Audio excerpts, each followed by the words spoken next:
difference, one cup at a time. Tea time. So be sure to grab your tea, grab a seat, and tune in to Miss Liz. Tea time. Making a difference, one cup at a time. Tea time, yeah. Tea time.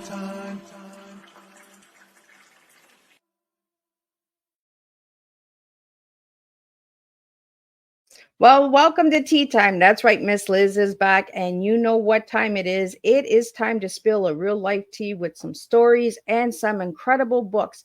And today I have two guests in the house. So I have co-authors of The Invented Detective. If you haven't heard about the book, you want to really go and check that out. So we'll be talking about that today. It's a futuristic mystery crime. When I did my homework, it was a CD that I found. So we're going to be talking about that on from Amazon and all of those incredible bookstores and all that. But before we get started, we're going to do disclaimer, bios, all that good stuff. And before we get even that started, we're going to get you over to Miss Liz's YouTube channel. We're going to get you to ring that little doorbell so you can be notified when all these incredible tea times go live. And you can watch them at home, in your car, at an event, whenever you feel like you just need a little picker-upper. Miss Liz has over 300 interviews that you can check out, all walks of life on there. So if one topic doesn't resonate, you can get on to the other one. So Miss Liz gives you all different types of teas that we can serve with different flavors and blends. So the disclaimer for Miss Liz's Tea Time live show. Miss Liz myself is going live using StreamYard. Before leaving a comment, please grant StreamYard permission to see your name at StreamYard.com. Please be advised that the content brought forward for any Tea Time show hosted by myself, Miss Liz, is always brought forward in good faith. However, may bring forward dialogues and opinions that are not representative of my platform. The facts and information are perceived to be accurate at the given time of airing. All Tea Time guests and audience participants are responsible for using their good judgment in taking any action that may relate to the discussion. The content brought forward may include discussions for some where they may be emotionally at risk. It's significant to know that this show is engaging in discussion forums only to offer and inspire awareness and connection and is not providing therapeutical advice. If you have any questions about the disclaimer or the panelist discussion, you may freely contact me, Miss Liz, through my email at bookingmissliz@gmail.com. Moving forward, should you choose to voluntarily participate in today's show in any aspect, I myself, Miss Liz, welcomes you. And should you find that the show is not made for you at this time, I respect those wishes and will see you at a later show at a later date and time. And again, all Tea Time shows are hosted on Thursdays, 3 and 7 p.m. Eastern Standard Time. If you see a Tea Time on a Monday, Tuesday, Wednesday, it's a surprise, rescheduled, or a special tea time that has come to the table that Miss Liz feels that needs to be out there for all of you guys. So now a little bit about my guests. Well, as you can see, I have Kat Rambo and I have Jennifer Brozek. I hope I'm saying it right.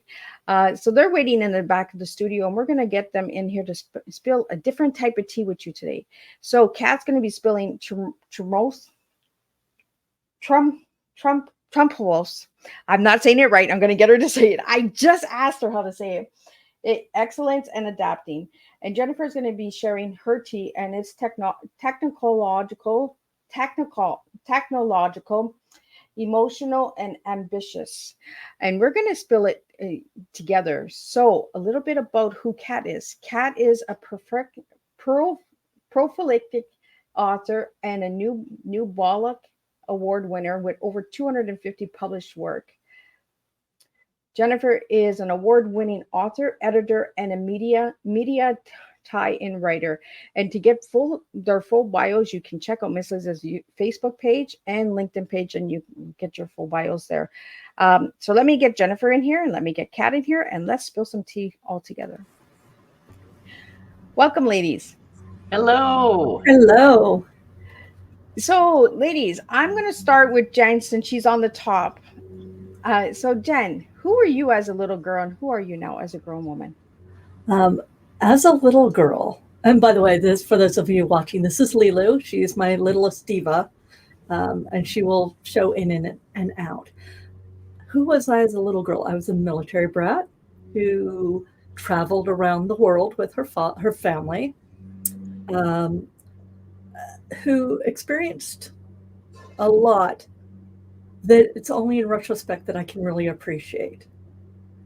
Who am I now? I am a woman living the exact life that I've always wanted to live. I am busy. I am.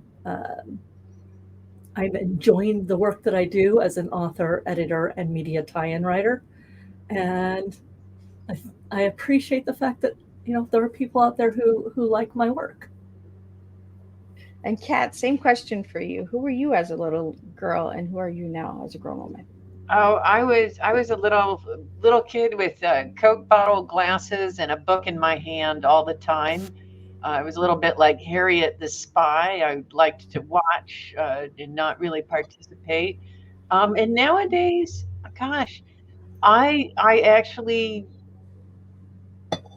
recently it is like Jen. It's sort of hashtag best life. I moved to Indiana a couple of years ago to the area that I grew up in.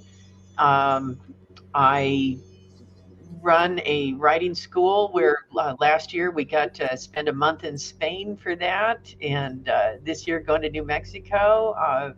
I have amazing friends. I just got back from Gen Con where I got to see Jen among with some other people, and yeah, I'm just really having a good time right now.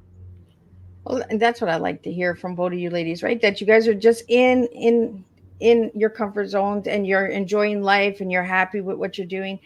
I want to get into the science fiction because you're both science fiction writers. I've done a lot of work, and you guys got amazing books out there. I checked out some of those books as well. But today we're here because you co-authored a book together called The Reinvented Detective. So, what got both of you guys into science fiction? Well, we have to do one slight. We didn't co-author; we co-edited Oh, an okay. anthology. So we brought together, I believe it was 20, 21, um, I think. 21 amazing authors who wrote to a theme that we brought together. Kat's the one who invented the Reinvented series, because this is not the first in the anthology series. I was the one who came up with the theme of detective. The first one was heart, the second one is detective. So, Yeah, and we both, I think we both love science fiction and fantasy because we know that the writing is capable of so much more than just sort of like escapism.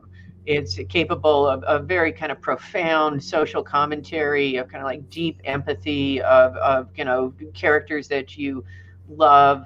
And one of the kind of joys of putting the book together was getting to see what a variety of people did with the same theme. It was really neat.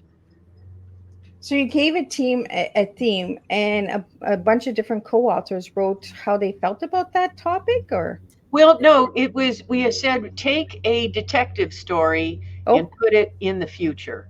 And so that's where it's the reinvented detective. It's the detective can stuff you hear as me, it would Kat? happen maybe 10 years down the line, some people 20 years down the line, some of them, in a galaxy far, far away. So like all sorts of really cool stuff. And the protagonists were just varied. There's like a intelligent cat. There's artificial intelligences. There's uplifted brains. It was just a blast to see what people did with those. Yeah. Wow. And from what I can tell, it's a futuristic book on crime, correct? Yes. yes. How does the concept of justice and crime change in the future along with technology? What is considered a crime? If if your digital persona is murdered, is that a crime? Yeah. Yeah. Even if the physical body was still alive, what happens to uh, how technology? Marie Bilodeau wrote a beautiful story about nanites um, that were used to help dementia, but through flaws and bugs in the system, she was able to use them to bring the dead back to life just long enough to, if they witnessed their murderer, they would be able to identify them, and then the nanites would come back to her. It was a lovely story. It was a little creepy. Yeah. Um, A lot of the stories were a little creepy. I mean, I think that's one that's of the things crime. science fiction does well is creepiness. So Well, C.C. Fenley wrote, oh my God, the concept of needing money to buy justice and the to have to title, pay. Well, go ahead. the title, like the best justice money can buy. Mhm. Yeah. That was actually named as one of the best mystery stories for 2023. And it was all about the concept of, if you were a victim of a crime, if you wanted that crime persecuted, you had to pay for it, or someone had to pay for it, pay for the proceedings. And then how did a detective who literally got into the business because she wanted to help people use the system to pay for solving crimes that don't have basically a sponsor, is, I guess, best way I can think of it. So in this book, The Reinvented Detective, how many stories are in the book again? 20. There's 18 and 3 poems. So what story stood out to you guys the most? I was just doing an interview the other day, and I was reminded of one of the stories that it's a bit of a downer of a story towards the end, but it's called To Each Their Own Body. To Each Their Own Body. Is that the title? It's by Guan Yun, and it's got this fabulous kind of far future generation ship sort of feel to it. And it is just beautifully done. It sort of creeps up on you in a really nice way. Jen, what's your favorite? Because this was something we've done so long ago, and I've written a novel and done 2 other anthologies since then. I'm doing a quick look up to. I think one of my favorite was actually Coded Out, which is again, it's kind of a downer of a story, and it's about. It was written by Frog and Esther Jones, and it's about a detective who solves a crime of overdoses through the internet, but she pays quite the price to get that information out to the world. Yeah. And it deals with the way corporations are able to subvert the systems of justice. Yeah. That was one that has stuck with me. Another one that has stuck with me is Peter Klein's The Unassembled Victims. It is an enhanced, I don't know, android, cybernetic. Android, yeah. Android. There are a number of people of his species are being murdered, but because they're considered a lesser people, they're not actually really investigating it. And he is, as a cop, points out that this is, well, not right. But it finds out it's actually the people being murdered are actually human, but being made to look to be the unassembled. And well, unless the listeners think that every story is a huge downer. True, yes. I would like to point to Rosemary Claire Smith, Murder at the Westminster Dino Show, where it's like the Westminster Dog Show, but there's these tiny modified dinosaurs that are intelligent. I mean, I want one of these dinosaurs so desperately, but the protagonist has this little tiny dinosaur named Timidity Rex, and she's a tiny Tyrannosaurus Rex, and she speaks in sign language, and it's just like, oh my God, I want the dinosaur. Yeah. Well, there's also Agents Provocure by Lazarus Black, and it's about AI getting achievements in life, basically. And those achievements can be helping your person, if they're an assistant, helping the person you're assisting get a new love life, or to get a crime fighting badge or Yeah. succeeding on all these achievements. You know, if when you play a video game, you're like achievement unlocked or challenge accomplished.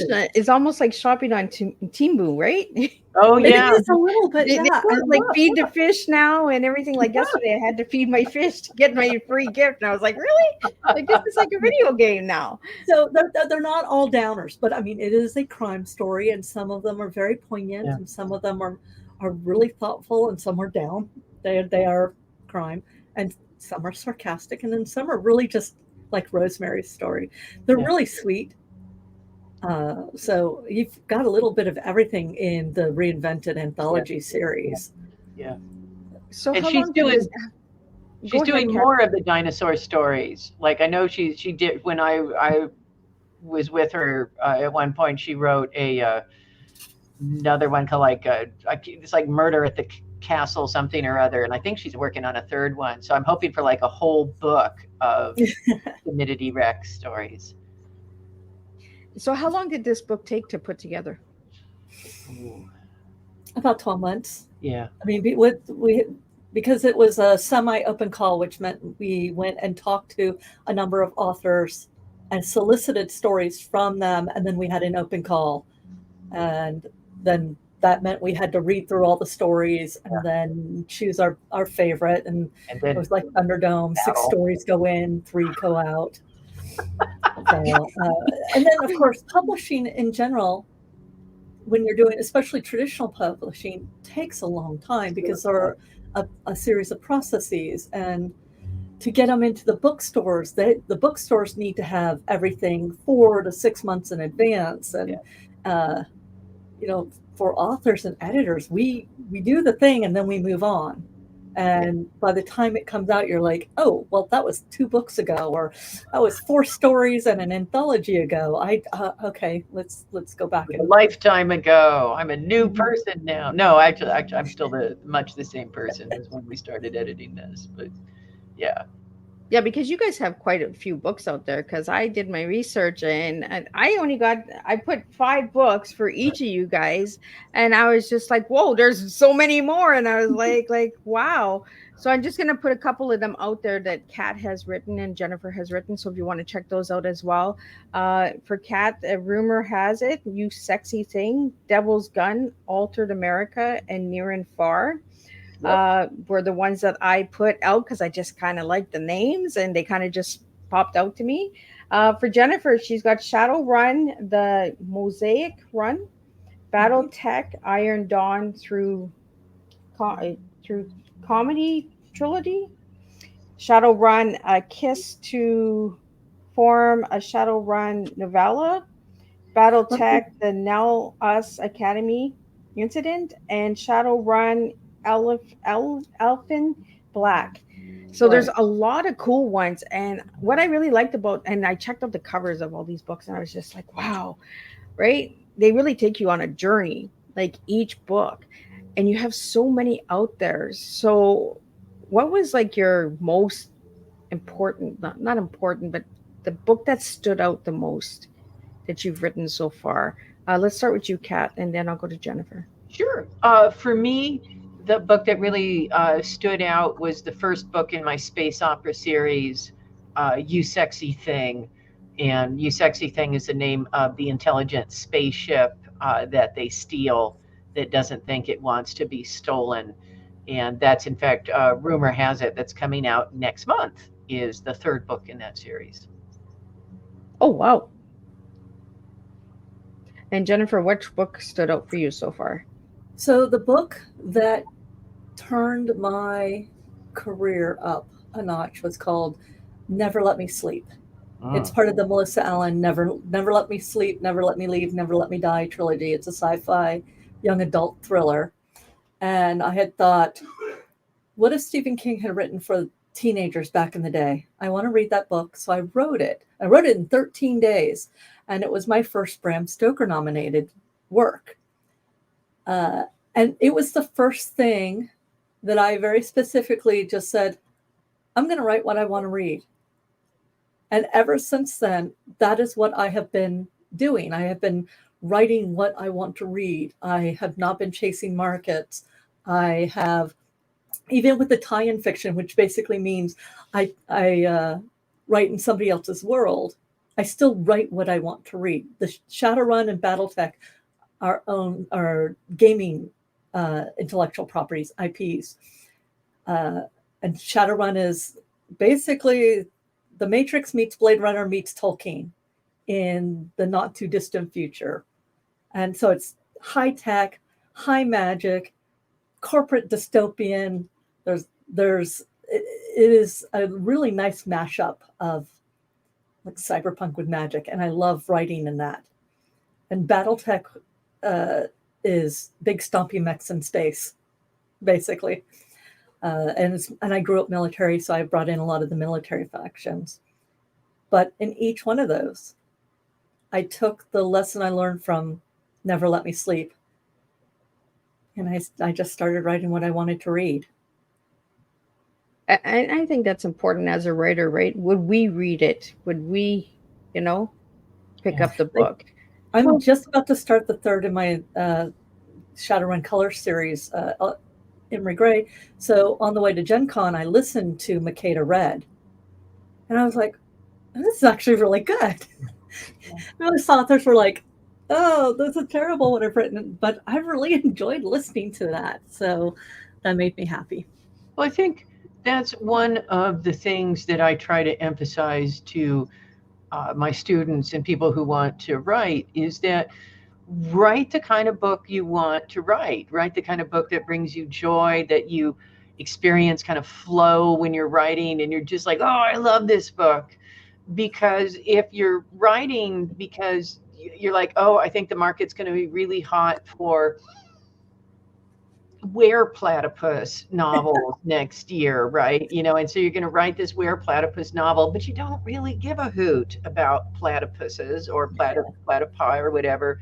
And that just comes through. And if you love what you're writing, then the reader will perceive that, I think. Well, I think the reader sees that the effort was put into it, right? The passion and purpose was behind the story. Yeah, so if you're ever bored writing, right, the reader's going to be bored.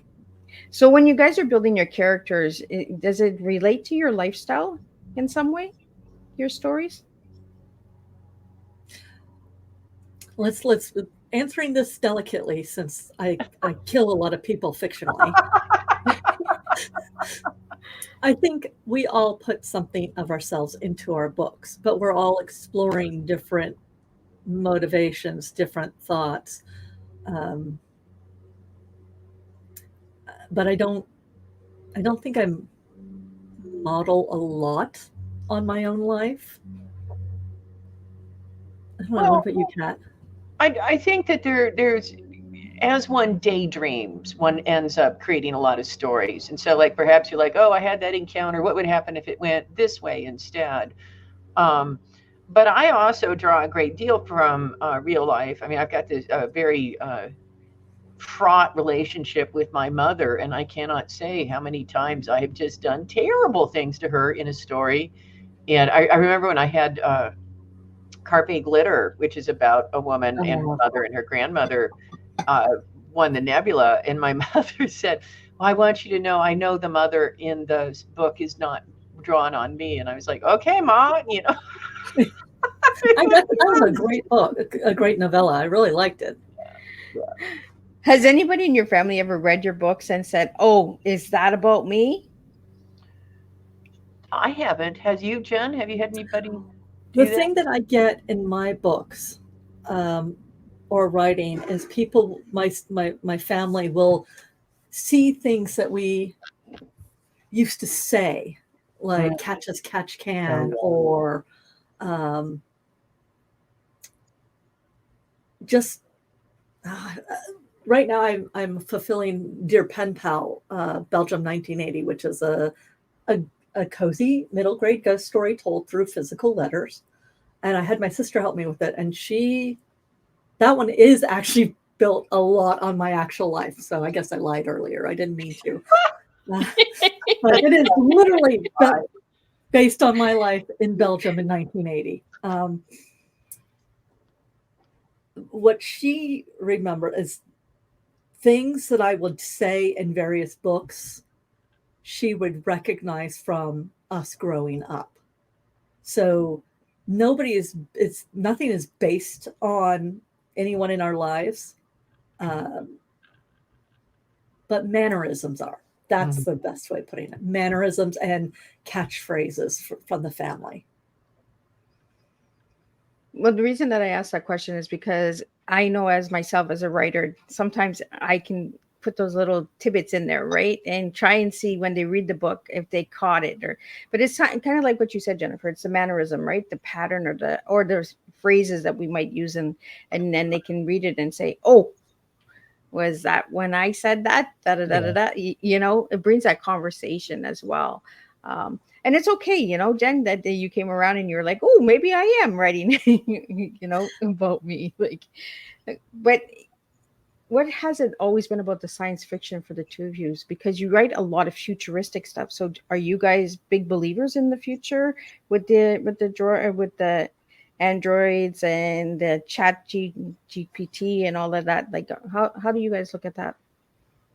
Well, I look at it with a great deal of hope. In fact, I work with what we call hope punk, which is a kind of science fiction genre podcast called "If This Goes On, Don't Panic." And I feel as though science fiction and fantasy, those stories have the power to shape the future. And so if we're writing stories where people cooperate and where they don't spread hate, or where they kind of like they do good stuff, and we continue to kind of like have heroes who say, yeah, this is the stuff that human beings should be doing, then yeah, we shape the future.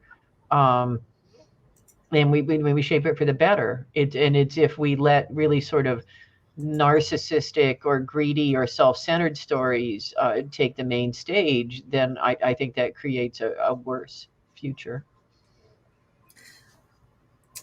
So my moniker on here is a wordslinger and optimist, and I always joke that if you're going to be in the publishing business, you're a masochist or an optimist, and I've chosen joy. I do believe in the future, and if you look to the past, pretty much every generation before us has either thought they were going to be the last generation, or they have complained about the exact same things we are complaining about now.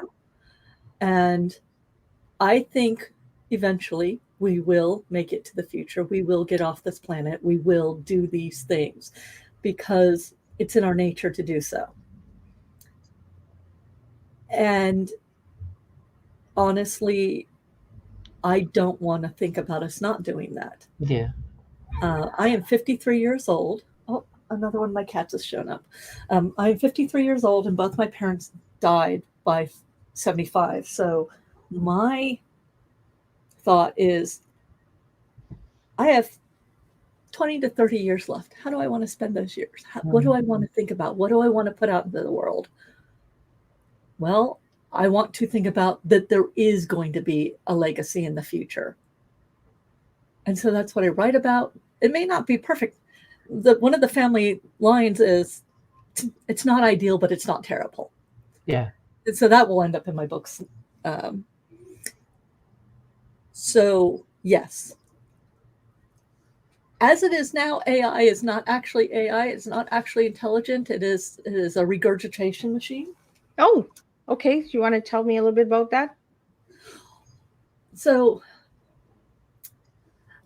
a lot of artificial intelligence right now is actually pattern recognition. I used to be a QA engineer. I used to work for Microsoft. I did it for 15 years, not Microsoft, 15 years. I've done everything from implantable defibrillators to Epson R&D. And this cat, by the way, for those watching, is Mina.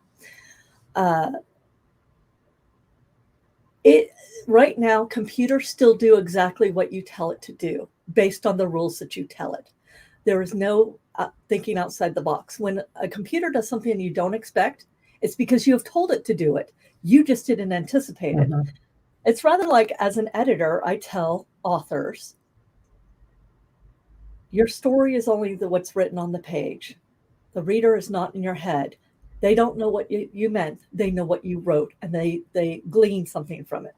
Right now, artificial intelligence is brilliant at finding patterns. It's brilliant at mimicking things. It does not create. Yeah. And I think that is one of the main differences between, an actual sentient artificial intelligence and what we have today. Yeah. Well, that's why it's somewhat deceptive when people talk about training AIs, and they'll talk about, we trained AIs with this kind of wealth of all these Reddit posts or this group of books or whatever. And what that is, it's not so much training as it's like making that available as stuff that the AI can chop up and rearrange in accordance to the rules. Because it's basically, they're a set of language rules that kind of assembles. Yeah, it's really interesting. And I don't think that we're going to see AIs writing meaningful books anytime soon. But I could see them writing, say, magazine copy or kind of all sorts of stuff further on down the line. A lot of it has to do with context. And Yeah. context is internalized. It is nonverbal. It isn't written down. It is, if you pick up a book that says it's science fiction, you have certain expectations. Even if you don't see those certain expectations at the beginning, you may have a mother and a daughter sitting across the table having a conversation, and it doesn't seem like it's science fiction. And then 3 chapters later, you realize that the mother is actually a hologram. Yeah.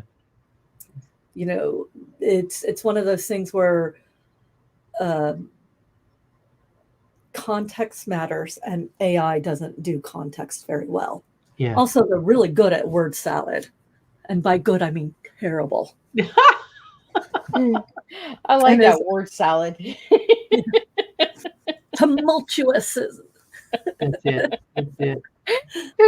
I want to get into your teas, guys, and I'm going to start with you, Kat, because I know I mispronounced your first word, and Jennifer just said it. So let's talk about why you gave me those 3 words. So tumultuous is the T word, right?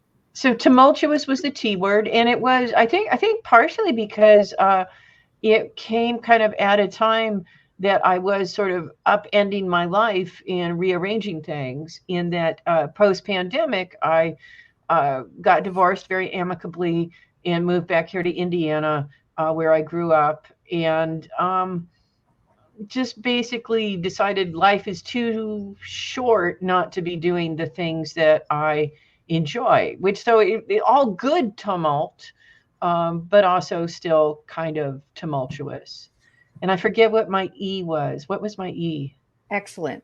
Oh, excellent. Well, we all pursue excellence. And I think that is super important. And I you try for excellence. You may not always achieve it, but you try for it. And your A was adapting. Adapting. I think that is what I'm doing all the time, is adapting and learning and changing. And I think that is sort of crucial to aging gracefully, is being willing to adapt, as opposed to, I see a lot of my peers not adapting and being very unhappy with the world as a result. And that's too bad, I think. Well, do you think that the future is scaring the elderly? Oh, I think it's terrifying. And I think, what I think one of the problems is that we have all this cool technology, but we don't think about how the aging interact with it. And so, like, a friend of mine the other day, who's older than I am, was like, I went into the Apple store and I just cried at them until they fixed my phone. And I just, and she's like, I'm old. I don't know what to do with that stuff. And part of me doesn't have huge amounts of part of me is kind of like saying, well, let's not make young people think that all old people are helpless. But there is that just baffling moment where you're dealing with technology and it's clear that everybody else knows exactly what's going on, but it's like 3 identical boxes and everybody's going, pick the touch the moo one, and you're just like, I don't know which one's the moo one, right? And there's a great James Thurber story, which is a story like his great aunt and the milking machine. And there's just this moment where she sort of throws up her hand. She's trying to fix this milking machine. And she says, why doesn't somebody just take this away from me? And I've always thought it's kind of what like being old and dealing with technology is like. Just why doesn't somebody just fix it? I'm sorry, I've gone off in a rant. No, that's okay, because my listeners, they enjoy these kind of conversations, right? Because there's a lot. My listening target audience is the older generation, so they want to know about this technology stuff and futuristic stuff. And there are seniors that want to know more about the AI and the chat GPT and all of that stuff, right? So by having these conversations together, Kat and Jen, we can get that information out there to them, you know, and they can feel more at ease and say, you know what, okay, I'm not the only one that feels this way. I'm not the only one that gets overwhelmed with it. No. So. And that's why I love having these open conversations. And I love spilling tea, because this is how we get into conversations, right? Is we give you words, and then the words take us down a journey and take us down a little rabbit hole. And then we see where that takes us, right? So Jennifer, I want to get into your tea. And I mispronounced your tea as well. So technological is technology, emotional and ambitious. So tell me why those three words. So technology, I existed before Google. Like, I am from the last generation that didn't have an internet and then did. So I'm one of the, I'm a feral Gen X, latchkey kid. I straddle the generations. I still remember the very, very, very first IM instant message I got. I was in college on a fax machine, and I had been working on an expert system. My part of it was one of those group projects, and I had the brain, and everybody had. I got this message from my professor that says, I see that you have worked 150 hours on this project, and your next person has worked for less than 70 hours on it. Can you tell me what's going on? And I was just like, what the hell is this? I had no idea. And then there was a long pause, and then I can't remember his name, but he said, this is Professor blah, blah. And then I looked and I saw the cursor, and I typed back, and I was just like, we had a conversation. That was how many people can remember the very first instant message conversation they ever had in their entire life? It was weird. It is. Yeah. I have an email that is old enough to drink, vote, have kids. Their kids are about like 1994, I believe, is when I got my Yahoo account. I still have it. And go back to technology. I am slow to adopt something because I need to understand it. As a QA engineer, I can break software without even blinking. I do it very frequently. I never mean to, because I'm not in that business anymore. I just want a box that works now. But I know just enough to be dangerous. But technology, when it works right, when it helps. Technology is allowing us to have this conversation now. Mm-hmm. I have been full-time author and editor for over almost 18 years now. And I've been able to do that because of technology. And technology is where we're going, and where we are, where we're going, where we will continue to go. And it will become more and more like magic. It's a black box that only certain people know how to work. And along with that, let's go to emotional. I will tell you, one of the few things that will make me lose my shit is when the computer won't do what I want it to do. I'm guilty of that too. And fortunately, my husband is very technologically advanced, and I can call him and have him fix it. But emotion actually is the touchstone of everything I do, especially in writing. All of my communications with people I want to reach them on an emotional level. All of my writing, I want people to reach on an emotional level. It's not like I'm a writer because I don't like drama. I like the different touchstones. And I think there's a great phrase that people won't remember what you did, but they'll remember how you made them feel. So that's one of the things I do with my writing. Yeah. Is how are these technological or physical things making someone feel? And the last thing, ambitious. Well, frankly, I am an ambitious person when it comes to my career. I shoot for the stars. I expect the moon and hope I don't hit the ground. I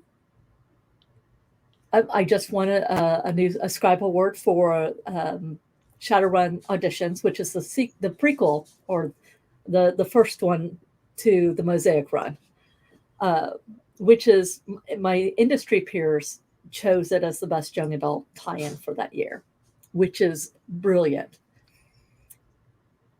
I am ambitious in that I'm editing a magazine now for Shadowrun with an open call. I am ambitious that I'm going to be finishing this next anthology, Shadowrun Through the Decades, doing the Augment magazine and writing a novel. I am ambitious in I will get to a point where I will succeed. So I live in the Seattle area. Worldcon 2025 is in the Seattle area. Currently, it's happening right now in Glasgow. So, and I will be online doing panels starting tomorrow. It's just, I am ambitious in what I want to get done. I have stories to tell. I have projects I want to succeed at, and I have people I want to work with. I love that. And I love where you took technology, because it is true, right?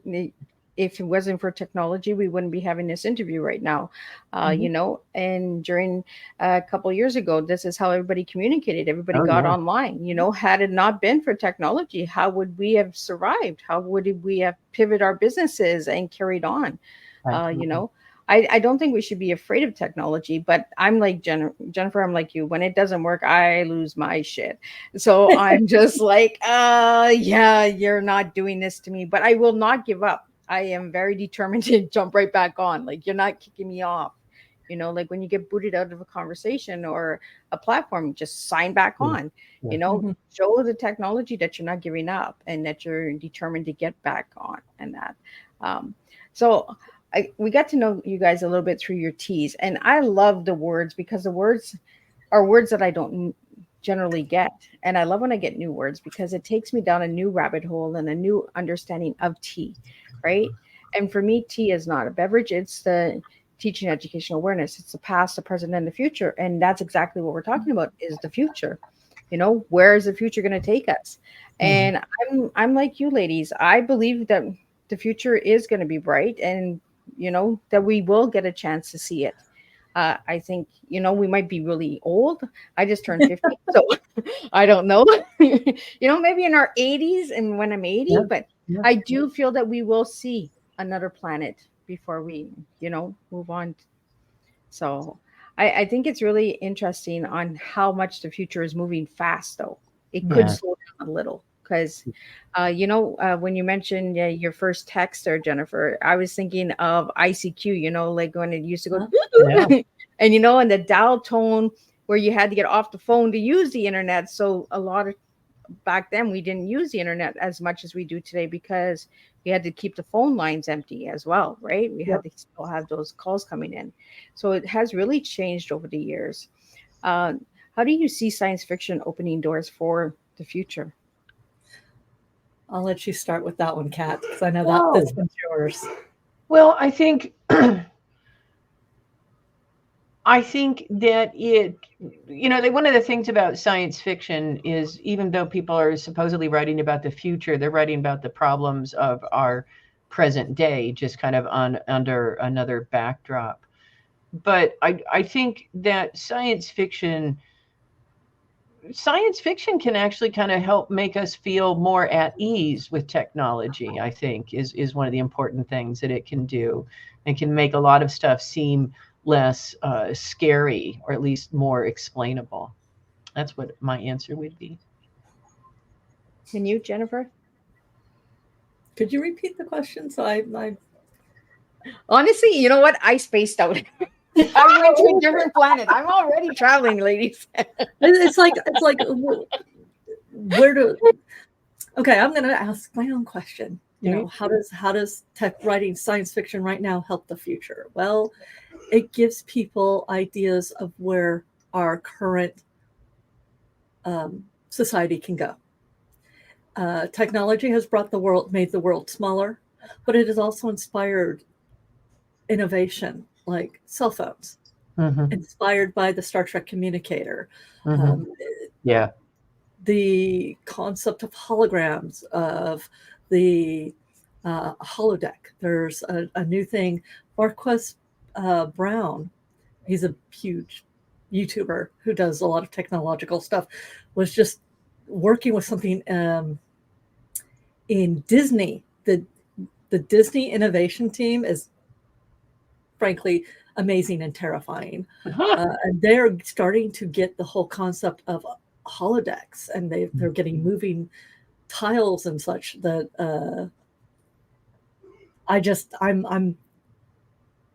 I'm very interested in seeing where we're going. But at the same time, because technology allows the world to get smaller, we're starting to see so much more, so many different other cultures, their problems, which aren't our problems, but are becoming our problems. We are learning about different societies based on the science fiction that they write. Wale Talabi, I'm now reading his short story collection, Convergence Problems. He is a Nigerian writer who I believe now lives in London. He's also currently at Glasgow. He's one of my favorite writers ever. I adore pretty much everything I read from him. And he has the Saudi verse. It's Sauti, Saudi verse. But it's a bunch of African authors writing about the future. And their stuff it's so different. What's important, where America is all about the individual, whereas the duties of the individual to society is so different in Africa and Japan. And you look at what's important to them, and you learn that through their stories. And the science fiction and fantasy stories I'm getting from Japan and Africa and Thailand, they're opening my eyes in a different way that I did not expect. And I'm hungry for more. So I think science fiction and technology will help bring us all closer together. Like families, we all fight, and there are some bad bits to it. But I think the good outweighs the bad. Well, and it always amazes me, like those countries, right? Japanese, Tokyo, and China, the technology advancements that they have, how more advanced they are than Canada and United States. It blows me away. Like some of the motels that they have, some of the stores they have, technology for movies, and like you said, the movies, the industry of the filmmaking. I always tell people, watch a Hollywood movie that it's giving you little snippets of what the future's coming. You know, like when they have robot show movies and that, like iRobot, I think it was with Will Smith. Yeah. You know, and then we have the Elon Musk creating these robots and stuff, right? So we, you know, like where does he get it from? Was it from the movies? Did he know about it before the movies? Like it always interests me, right? I'm always, when I watch a science fiction movie, I'm always asking questions. I don't think anybody hears the movie. I think they just hear me. Like, what did they do? Why did they do that? I'm usually hushed when I'm watching a movie or a show because I speak a lot. I'm just like, what? Where's that taking us? Like, you know. So, for you ladies, what is there a movie that stands out to you that helps you with your writing as well? I just watched. This is my favorite movie about writing, and I just made a friend watch it. I watch it, I think, every few years. It's called Stranger Than Fiction. And it's Will Ferrell finds out that he's a character in somebody else's book.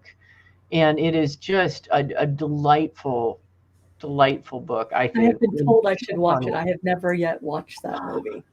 They have like Dustin Hoffman is like this professor of narratology who like he's trying to find out what kind of narrative Will Ferrell is in, and he starts questioning him. It's, oh yeah, well, it's not that. It's just hysterical.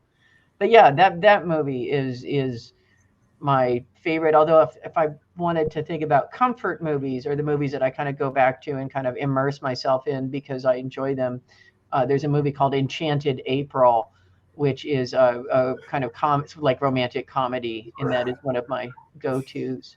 What about you, Jen?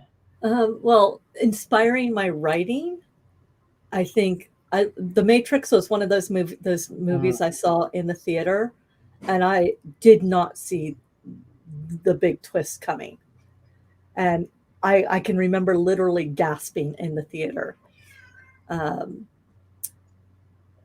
I think one of my favorite movies about writers is Romancing the Stone. Oh yeah, because the opening sequence where her apartment's a mess, she doesn't know what's going on, she has no tissue.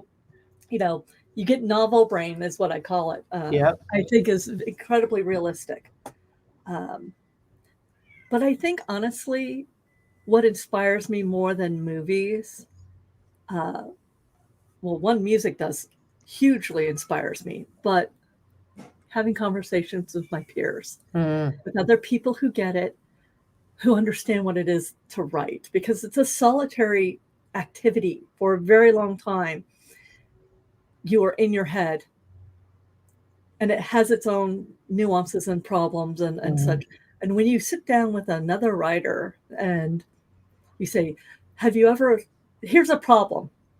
You do some rubber ducky decoding with them, which basically means they need to sit there and nod at you while you tell them the problem. And then in the recitation of the problem, you figure out what the problem actually is. Yeah.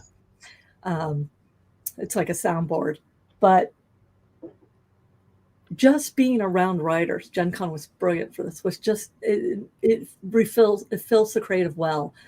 And it gets me going. It gets me eager to get back to work, which is good because my to-do list after Gen Con is like a mile long. Oh God. But that's okay because I am an ambitious person. And I can see that, Jen, in you.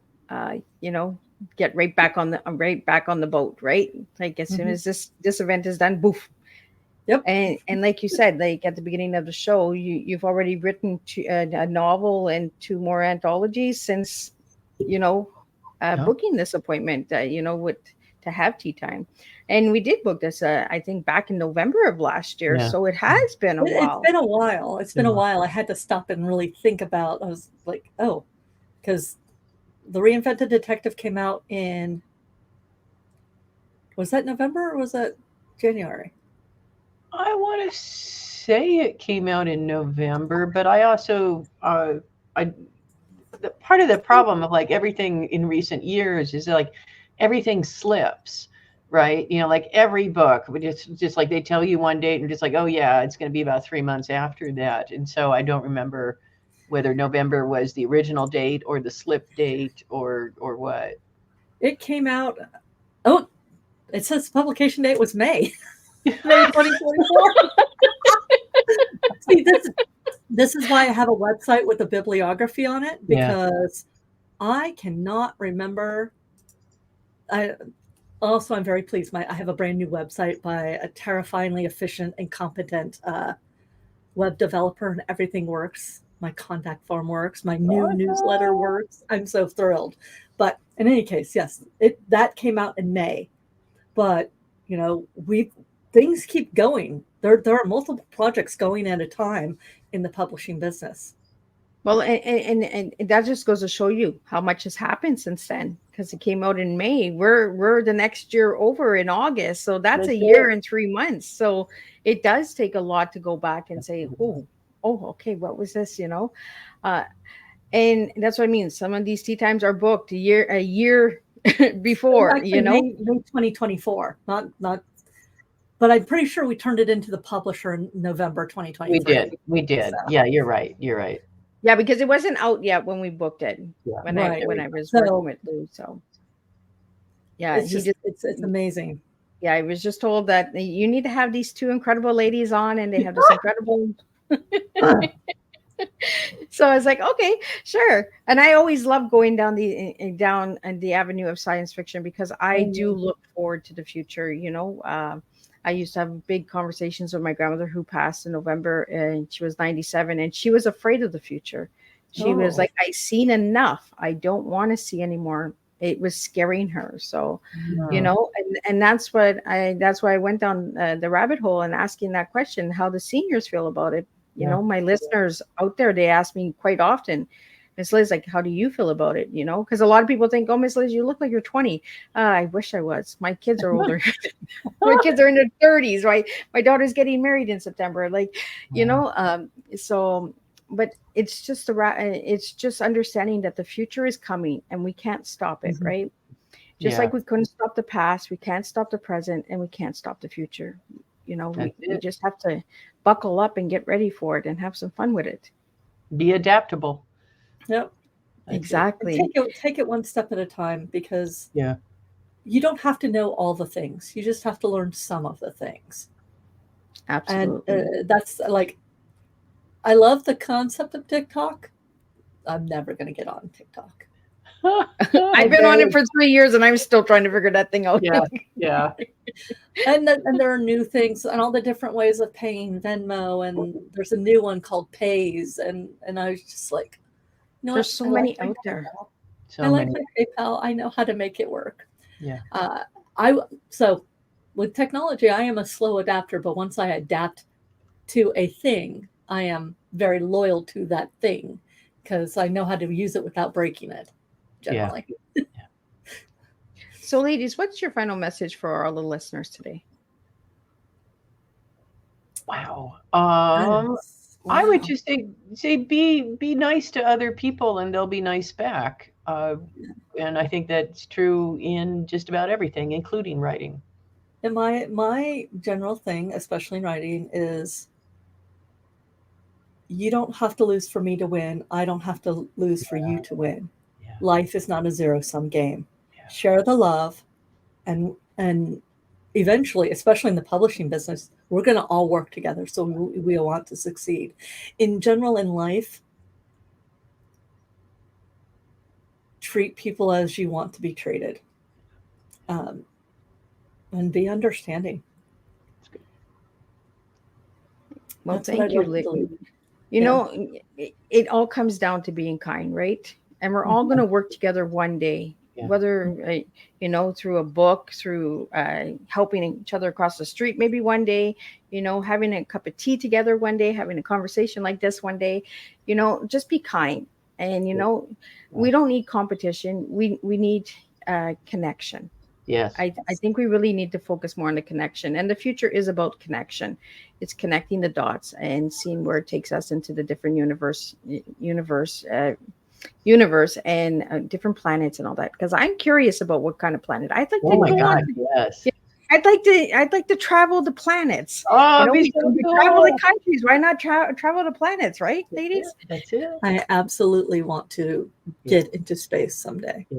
Yeah, right. I'd like to go into Mars. I would like to see what they're doing up there. Oh, that'd be insanely cool. Awesome.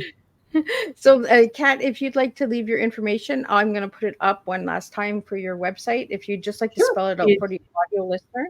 It's Kat Rambo, CATRAMBO.com. And I am Kat Rambo on most social media, and where I spend way too much time. And Jen, do you want to just spell out your website? It's Jennifer Brozek, JenniferBrozek.com. I am Jennifer Brozek pretty much everywhere, though I'm not the only Jennifer Brozek. There are multiple. And the only other place, Instagram, is Jennifer_Brozek, and it's mostly cats. If you want cat pictures, that's where you want to go. That's it. Well, thank you, ladies. It was a beautiful time together, and it was a pleasure having you guys here. Miss Liz will be back at 7 p.m. Eastern Standard Time. And because we're talking about cats, we're going to be talking about paw prints because Kim Langling is coming in and sharing about her two new books. And one book just got released 2 days ago. So guess what? Miss Liz got first choice. Miss Liz got it out first time for everybody out there. So check out that tonight at 7 p.m. Eastern Standard Time. And if you'd like to know more about Miss Liz, check out my website at www.misslizsteatime.com. And you can see all the different work that I do besides the podcasting and how we connect the dots and bring humanity back together one cup of tea at a time by serving real life stories and words. And I'll see everybody this evening for another TEA, and we'll see where that takes us and what rabbit hole we go down tonight. Bye-bye. Bye.